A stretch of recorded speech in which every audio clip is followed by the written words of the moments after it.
రెండేళ్లుగా భీకరంగా సాగుతున్న రష్యా ఉక్రెయిన్ యుద్ధానికి తెరపడనుందా? తుపాకుల మోత ఆగిపోయే సమయం ఆసన్నమైందా అంటే అవుననే సంకేతాలు బలంగా కనిపిస్తున్నాయి. అమెరికా అధ్యక్షుడు డొనాల్డ్ ట్రంప్ రంగంలోకి దిగిన తర్వాత శాంతి చర్చలు శరవేగంగా సాగుతున్నాయి. తాజాగా ఉక్రెయిన్ అధ్యక్షుడు జెలెన్స్కీ చేసిన వ్యాఖ్యలు సంచలనం సృష్టిస్తున్నాయి. ఉక్రెయిన్ రక్షణ కోసం అమెరికా ఇచ్చే భద్రతా హామీల పత్రం 100% సిద్ధంగా ఉందని ఆయన ప్రకటించారు. కేవలం సంతకం చేయడానికి సమయం, ప్రదేశం కోసం ఎదురు చూస్తున్నామని చెప్పడం యుద్ధ ముగింపునకు గ్రీన్ సిగ్నల్ లా కనిపిస్తుంది. అసలు అబుదాబి చర్చల్లో ఏం జరిగింది? పుతిన్ వ్యూహం ఏంటి? Let's have a look on the story.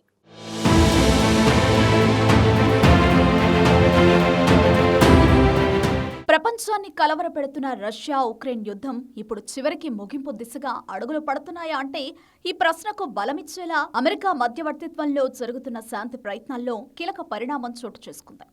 Ukraine కోసం అమెరికా ఇచ్చే భద్రతా హామీలకు సంబంధించిన కీలక పత్రం 100% సిద్ధంగా ఉందని ఉక్రెయిన్ అధ్యక్షుడు జెలెన్స్కీ ప్రకటించారు.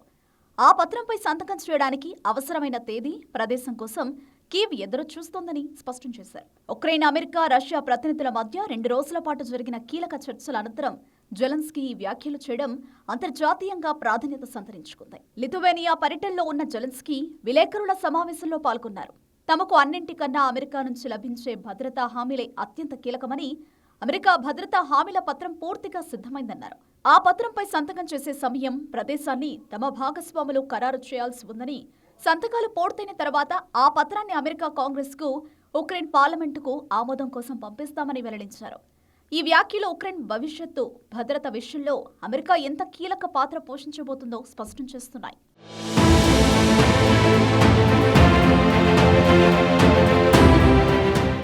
ఇక ఇదే సమయంలో 2027 నాటికి యూరోపియన్ యూనియన్ సభ్యత్వం పొందాలనే ఉక్రెయిన్ లక్ష్యాన్ని కూడా జెలెన్స్కీ ప్రస్తావించారు. ఈ ప్రయత్నాలను ఆయన కేవలం రాజకీయ లక్ష్యంగా కాకుండా ఒక ఆర్థిక భద్రతా హామీగా అభివర్ణించారు. యూరోపియన్ యూనియన్లో సభ్యత్వం లభిస్తే ఉక్రెయిన్కు పెట్టుబడులు, వాణిజ్యం, మౌలిక సదుపాయాల అభివృద్ధి వంటి అంశాల్లో దీర్ఘకాలిక స్థిరత్వం వస్తుందనే ఆశాభావాన్ని వ్యక్తం చేశారు. యుద్ధంతో పూర్తిగా ధ్వంసమైన ఆర్థిక వ్యవస్థను తిరిగి గాడిలో పెట్టేందుకు ఈ సభ్యత్వ కీలకమని జెలెన్స్కీ స్పష్టం చేశారు. ఈ నేపథ్యంలో యునైటెడ్ అరబ్ ఎమిరేట్స్ రాజధాని అబుదాబిలో కీలక పరిణామం చోటు చేసుకుంది.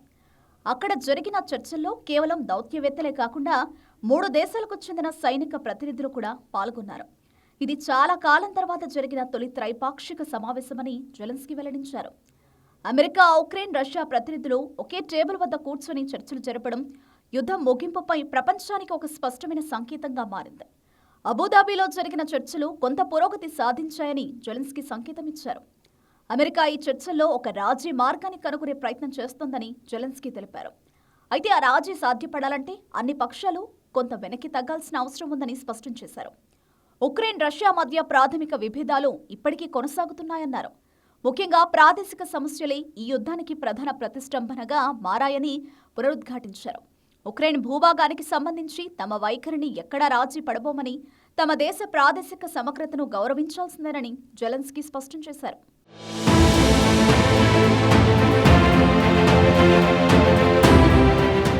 నాలుగేళ్లుగా కొనసాగుతున్న ఈ యుద్ధానికి ముగింపు పలకాలనే లక్ష్యంతో అమెరికా మధ్యవర్తిత్వంలో శాంతి చర్చలు 2 రోజుల పాటు శుక్రవారం, శనివారం అబుదాబిలో జరిగాయి. రష్యా, ఉక్రెయిన్, అమెరికా దేశాల మధ్య జరిగిన తొలి త్రైపాక్షిక సమావేశం ఇదే కావడం దీనికి చారిత్రక ప్రాధాన్యతను తీసుకొచ్చింది.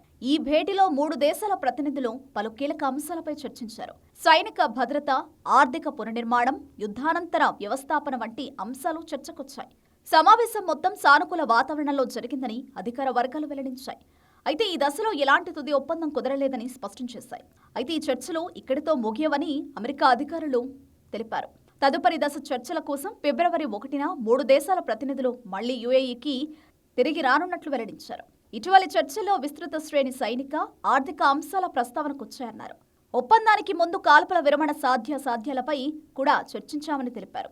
ముఖ్యంగా రష్యా ఆక్రమణలో ఉన్న ఉక్రెయిన్లోని జపోర్జియా అణు విద్యుత్ కేంద్రం పర్యవేక్షణ, నిర్వహణకు సంబంధించిన తుది కార్యాచరణ ప్రణాళికపై ఇంకా ఏకాభిప్రాయం కుదరలేదని వెల్లడించారు. ఇది ఇప్పటికీ ఒక క్లిష్ట అంశంగా మిగిలిందని స్పష్టం చేశారు.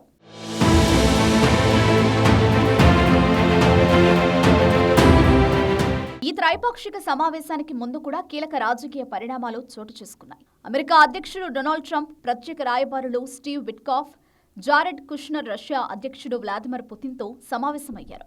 ఆ భేటీలో రష్యా కీలక షరతు విధించింది. యుద్ధాన్ని నిలిపివేయాలంటే డాన్బాస్ ప్రాంతం నుంచి ఉక్రెయిన్ సేనలు వైదొలగాల్సిందేనని పుతిన్ స్పష్టం చేశారు. ఇది ఉక్రెయిన్కు అంగీకరించలేని షరతుగా భావించబడుతున్నప్పటికీ చర్చల బాటలో ముందుకు సాగేందుకు కీవ్ సిద్ధపడ్డం అంతర్జాతీయంగా చర్చనీయాంశంగా మారింది. దావోస్లో జరిగిన ప్రపంచ ఆర్థిక వేదిక సదస్సు సందర్భంగా అమెరికా అధ్యక్షుడు ట్రంప్, ఉక్రెయిన్ అధ్యక్షుడు జెలెన్స్కీ సమావేశమయ్యారు. ఆ సమావేశం ముగిసిన కొన్ని గంటల వ్యవధిలోనే అమెరికా రాయబారి స్టీవ్ విట్కాఫ్ మాస్కోలో పుతిన్తో భేటీ కావడం ఈ శాంతి ప్రయత్నాలను వేగవంతం చేసింది. ఈ పరిణామాలు జరిగిన మరుసటి రోజే అబుదాబిలో శాంతి చర్చలు ప్రారంభమయ్యాయి. ఈ క్రమంలోనే రష్యా మరో సానుకూల సంకేతం ఇచ్చింది.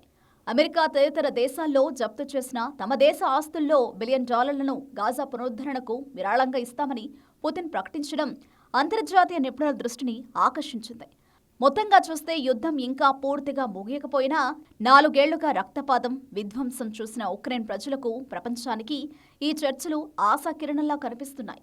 అమెరికా భద్రతా హామీలు, యూరోపియన్ యూనియన్ సభ్యత్వ లక్ష్యం, త్రైపాక్షిక చర్చల ప్రారంభం ఇవన్నీ కలిసి రష్యా ఉక్రెయిన్ యుద్ధం ముగింపు దిశగా అడుగులు పడుతున్నాయనే సంకేతాలను ఇస్తున్నాయి.